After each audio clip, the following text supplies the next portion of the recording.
بقينا بنشوف نوعيات من البشر للأسف بيعتبروا نفسهم رجالة، وهم أصلا ما يستاهلوش نقول عليهم رجالة لأنهم لا يمتوا للرجولة بصلة. هم مجرد ذكور، والفرق كبير بين الذكر والراجل. الرجولة صفة وأخلاق، مش مجرد نوع نكتبه في البطاقة. الرجولة عقل وحكمة والتزام وأخلاق وحاجات تانية كتير.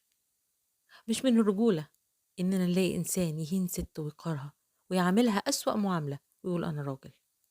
واحد تاني يضحك على بنات الناس ويعشمهم باسم الحب ويخلى بيهم ويعتبر نفسه راجل. نوع تالت فاكر نفسه شهريار وكل هوايته إنه يتعرف على أكبر عدد من الستات، وفاكر إن ده هو اللي هيحسسه برجولته، ومش عارف إن ده نقص عنده وعدم ثقة في نفسه. بيكملهم بوجود ستات كتير حواليه.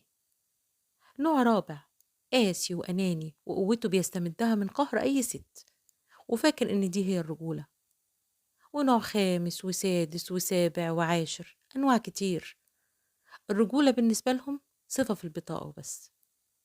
للأسف فاهمين الرجولة غلط، ومش عارفين إن الذكر اللي من النوع ده عمره ما هيحس بالسعادة الحقيقية، ولا هيعرف يعيش راجل بجد، لأنه في الآخر بيخسر كل حاجة حتى نفسه.